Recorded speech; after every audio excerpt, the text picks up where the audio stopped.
Bonjour à tous, voilà on se retrouve une nouvelle fois au bord de l'eau pour une petite vidéo. Donc on est le 1er janvier 2025, donc ça y est c'est parti, on attaque la nouvelle saison. Donc on était sur des températures pas loin des gelées il y a encore quelques jours. Et là, grosse baisse des pressions et les températures qui remontent sur 2-3 jours jusqu'à 12 degrés. Donc je pense que c'est la seule fenêtre parce qu'il rannonce du froid derrière et voilà, c'était le moment d'y aller. Donc écoutez, une petite rivière que je connais bien, un poste que j'ai préamorcé déjà depuis 2-3 jours. On va pêcher avec les saumons Curie Royal, voilà, de la gamme DCF. Et puis écoutez, on croise les doigts pour vraiment toucher un poisson dans ces conditions un petit peu frileuses hivernales. Voilà. Écoutez, je vous reprends tout à l'heure. Là, j'ai placé mes cannes. Je vous reprends tout à l'heure s'il se passe quelque chose. Allez, à tout à l'heure. Et ben voilà, ça y est, du coup, ouverture des compteurs pour 2025.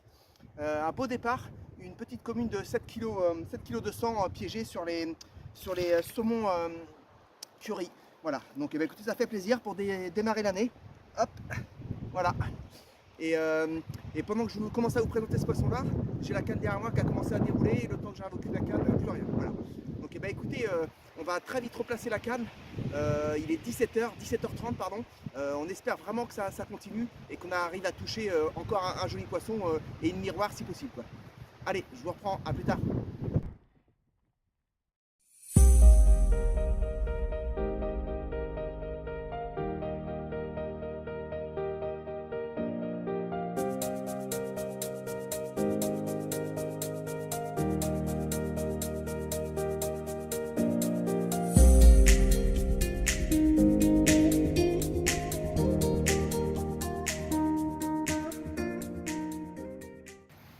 Bon bah voilà, du coup, début de session qui s'enchaîne quand même pas mal, hein.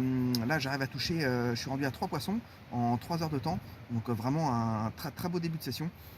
J'ai eu aussi de belles tirettes, donc c'est assez prometteur. Donc voilà, il est 19h30, je vais me mettre à manger je pense, hein, et j'espère que ça va continuer à dérouler comme ça toute la nuit et que je puisse vous montrer de beaux poissons, parce que j'ai une belle miroir en l'occurrence à vous présenter. Je vous montre ça tout à l'heure. Allez, à plus tard.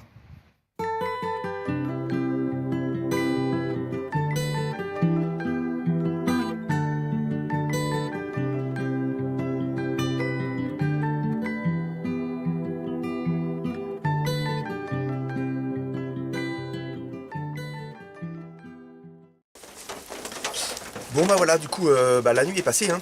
Il est 9h45, comme prévu, la pluie est arrivée dans la nuit, hein. C'était annoncé à partir de 1h du matin, donc non-stop depuis 1h du matin là, jusqu'à encore maintenant où ça se calme un petit peu quand même, hein. Du coup par contre on se rend compte que le courant s'est levé très rapidement, donc il va falloir que je replace mes cannes. Là j'ai déjà remonté 2 cannes qui n'arrêtaient pas de dériver, donc je vais passer en plomb grip, hein, des gros plombs grip en 240 grammes pour assurer le coup, et puis mettre les cannes un petit peu en l'air pour pas prendre trop d'herbe qui dérive. Donc suite aux 3 départs d'hier soir et 3 poissons, je retouche quand même un 4e poisson à minuit là. Voilà, une petite commune encore. Donc écoutez, je vais vous présenter tout ça, mais je prends le temps de replacer mes cannes avant et puis je vous reprends après. Allez, à tout à l'heure. Voilà, donc comme je vous disais, je suis passé en plomb 240 grammes, hein, pour que ça puisse résister au courant, quoi. Voilà, donc des plombs grip de belle taille, hein. Et avec ça, normalement, on doit être peinard.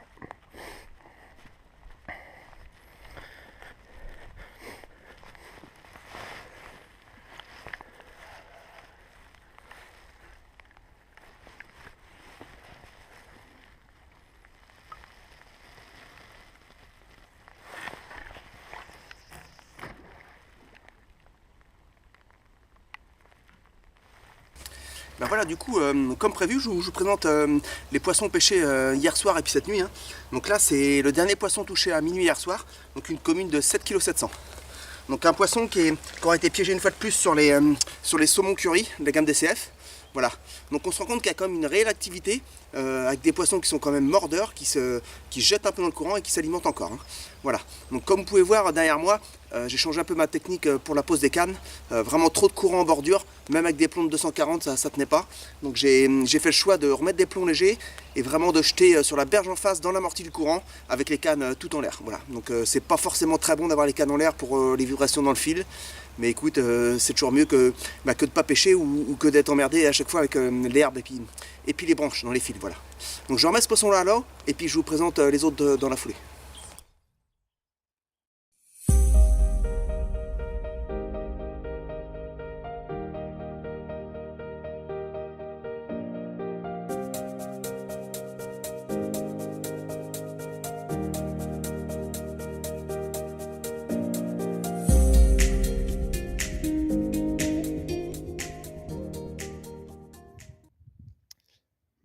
Bah, du coup, voilà, quand je vous dis que, bah, qu'il y a un peu de courant, alors c'est pas forcément bien lisible hein, sur la caméra, je pense, hein, mais dans tous les cas, on voit ce que ça charrie, quoi. Donc là, le bout de bois qui passe, il fait à peu près, je dirais, 20 centimètres de diamètre, 2-3 mètres de long, hein. Voilà, donc si j'ai une canne au bord, et ben ça ramasse tout, quoi, hein. Donc, on vient de comprendre que vraiment le courant, il passe vraiment sur ma berge à moi, hein. Donc ça, j'avais pas forcément pris trop ça en compte les premières fois, hein. D'où l'intérêt de mettre les cannes en hauteur et de placer les cannes en face dans l'amorti. Voilà. Allez, à tout à l'heure.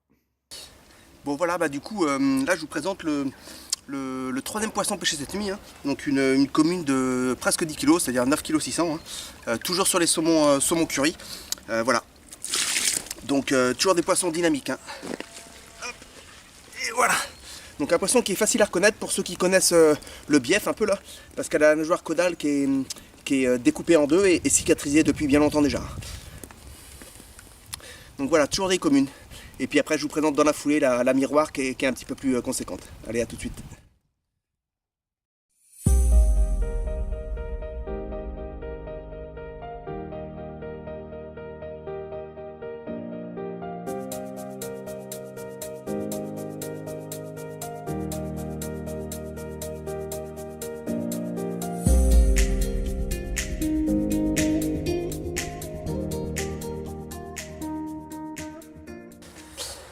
Et du coup, bah voilà, enfin, je vous présente le dernier poisson. Alors pas le dernier, mais en finalité le deuxième poisson que j'ai pêché hier soir à 6h30, hein. Donc je vous avais promis que c'était une belle miroir, donc une belle miroir de 17,3 kg. Voilà. Donc super poisson, des super couleurs. Cherchez pas la couleur. Là elle chie les écrevisses plein pot dans le sac de pesée là. Donc voilà, c'est vraiment qu'elles se nourrissent beaucoup d'écrevisses, hein. Donc vraiment des poissons très actifs, hein, même en plein hiver. C'est le canal, ça fait toujours plaisir. Voilà, écoutez, je vais faire une photo comme d'habitude. On la remet à l'eau comme les autres. Je galère vraiment avec mes cannes, hein. Là j'ai remonté encore mes deux cannes là, entre les deux prises photo parce qu'il y a tellement de courant. Il faut que je trouve une autre solution vraiment pour que ça tienne. Sinon je vais être obligé de plier et de rentrer. Donc bah écoutez, de toute façon je vous reprends à la fin de cette vidéo, quoi qu'il arrive, que je rentre ou que je rentre pas, et j'espère quand même pouvoir rester cette dernière nuit sur site. Allez, à plus tard, ciao.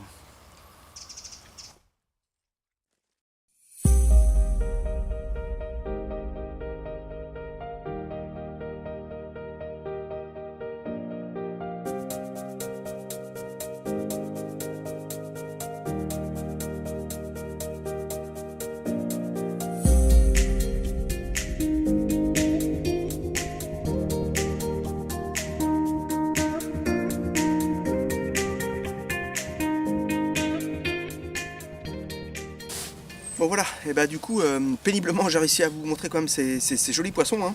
Je me suis battu aussi pour replacer mes cannes dans la foulée parce que là vraiment c'est très compliqué, hein.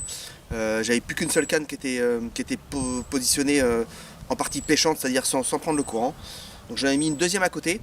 Derrière moi j'ai replacé une canne vraiment en la mettant le plus haut possible et la poser très près du bord en face, vraiment dans l'amorti. J'espère qu'elle va tenir. Il me reste une quatrième canne à poser, là j'abandonne pour l'instant. Je vais manger et puis je vais la replacer après manger en fonction des autres cannes, si elles donnent du résultat ou en tout cas si elles tiennent avec le courant. Voilà, donc je vous reprends tout à l'heure et puis on se prépare après pour passer une nouvelle nuit au bord de l'eau si vraiment les cannes elles tiennent. Allez, ciao. Bon bah voilà, du coup on est arrivé au coucher du soleil, hein. Du coup là j'ai replacé mes cannes rapidement, 3 cannes sur 4, hein, parce que j'ai pas trouvé d'endroit pour mettre la quatrième encore. Voilà, donc on va pêcher avec 3 cannes cette nuit. C'est pas trop mon habitude, mais écoutez, si le poisson il passe, quoi qu'il arrive il passe. Et vu le courant, je peux pas faire autrement, si c'est juste pour être emmerdé toute la nuit avec une canne qui bip, ça sert pas à grand chose, voilà. Donc il s'est rien passé, de la journée, hein. Comme je l'ai dit, vraiment très compliqué avec le courant et là, bah, maintenant on croise les doigts, pour toucher un ultime poisson cette nuit, ou demain matin, parce qu'on devrait rester jusqu'à 10 heures je pense, hein. Je pense que maintenant le courant va pas se calmer beaucoup, donc les conditions vont être quand même, relativement, différentes et compliquées. Bon et bah, écoutez, je vous recapte demain matin et je vous montre quelque chose, s'il s'est passé quelque chose dans la nuit. Allez, à plus tard. Et ben voilà, du coup, nous voilà arrivés au terme de cette petite session, hein. Donc une session qui aura démarré quand même un petit peu sur les chapeaux de roue, hein, parce que bah, 4 départs et 4 poissons en très peu de temps, hein. 3 poissons vraiment en 3 heures et puis un quatrième poisson à minuit. Et après, bah, comme on savait que la météo allait vraiment tourner avec la pluie, on s'attendait à la crue. Voilà, bon, je m'attendais pas à ce qu'il y ait autant de courant, hein, c'est ce que je vous ai déjà dit hier, hein. Mais voilà, bon, c'est le jeu. Il y avait une petite fenêtre, elle était toute petite, bah, je l'ai prise, tant mieux. J'aurais essayé jusqu'au bout de pêcher quand même avec le courant, mais vraiment très très difficile, hein. Donc voilà, j'ai pourtant réussi à mettre une canne vraiment juste derrière moi, là, ici, là, dans une zone de calme. Une canne qui a tenu toute la nuit, hein. Et puis pareil sur la bordure là-bas, j'ai réussi à mettre deux cannes aussi bah, contenu la nuit. Mais voilà quoi, les poissons ont dû changer de zone et de poste. L'eau a changé de couleur aussi, donc beaucoup plus difficile. Ça aurait été sur un grand secteur de nuit, je me serais déplacé. Là, j'ai fait vraiment sur la portion du secteur de nuit que je pouvais pêcher. Et elle n'est pas très grande, hein, pour ceux qui connaissent, hein. Donc voilà. J'aurais pu aussi faire le choix de changer carrément de poste, hein, puis de quitter la rivière pour aller sur un plan d'eau, pour passer la deuxième nuit. Et bon, j'étais installé, je voulais vraiment rester sur la zone parce que les poissons étaient actifs, hein. Après, bon, j'aurais pas réussi à les trouver sur leur zone de repos en crue, quoi.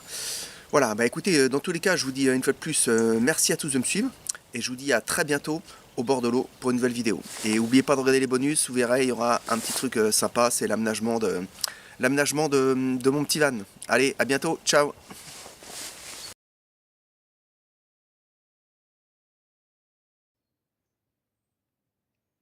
Donc voilà, bah, comme je vous avais dit dans la vidéo, voilà, mon van est rendu quasiment en fin d'aménagement, hein.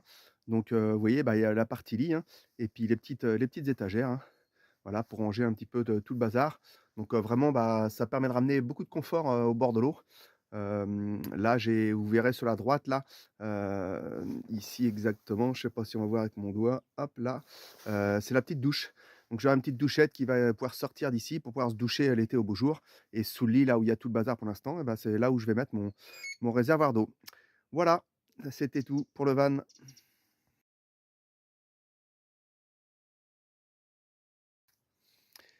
Et bah, du coup, comme il y a les bonus et bah, il y a aussi les malus. Juste pour montrer un petit peu, bah, comment sont, gérés, les secteurs, de nuit. Enfin, comment ils sont exploités, on va dire, par certains pêcheurs, peu scrupuleux. Voilà, donc quand on arrive, il faut commencer par ramasser, bah, déjà les merdes de chiens qu'il y a partout, qui ont été laissées sur les postes, hein, donc ça, c'est sympa, hein. Et puis je vais aussi vous montrer, bah, j'imagine que c'est les pêcheurs, hein, je vois pas qui ça pourrait être d'autre où c'est placé là. Et ben, un petit peu tout ce qui est jeté, autour du poste. Donc forcément, hein, on se demande, ce qui se passe au bord de l'eau. Mais bah, des canettes de bière de grande taille un peu partout. Il y en a jusque dans les ronciers. Alors je ne vais pas m'amuser à les ramasser, c'est pas mon genre. Il y en a au fin fond aussi là-bas. Voilà, donc il y a un peu de la merde partout. On se rend compte que, bah, il y en a qui se torchent avec des lingettes aussi. Voilà, on retrouve encore des canettes de bière ici, là, forcément. Et puis des lingettes, tant qu'à faire, hein. Bah voilà, c'est bien plus simple, hein, pour la nature. Voilà, donc bah, ce qui est dommage quand même, c'est que ce qui est dommage, pardon, hop, je vais vous reprendre. Donc oui, ce que je disais, bah, ce qui est dommage quand même, c'est que bah, on nous ouvre des postes et puis bah, ils sont pris d'assaut. C'est vrai que c'est des petits postes, hein, mais ils sont surtout maltraités et on retrouve de la merde partout à traîner. Et ça, c'est pas tolérable pour le monde de la carpe. Donc amis carpistes, si c'est vous, hein, je jette la pierre à personne, hein, mais ramassez bien vos cochonneries, c'est pas dur. Vous venez avec, bah, vous repartez avec. Voilà, écoutez, c'était un petit message là-dessus. Allez, à bientôt, ciao.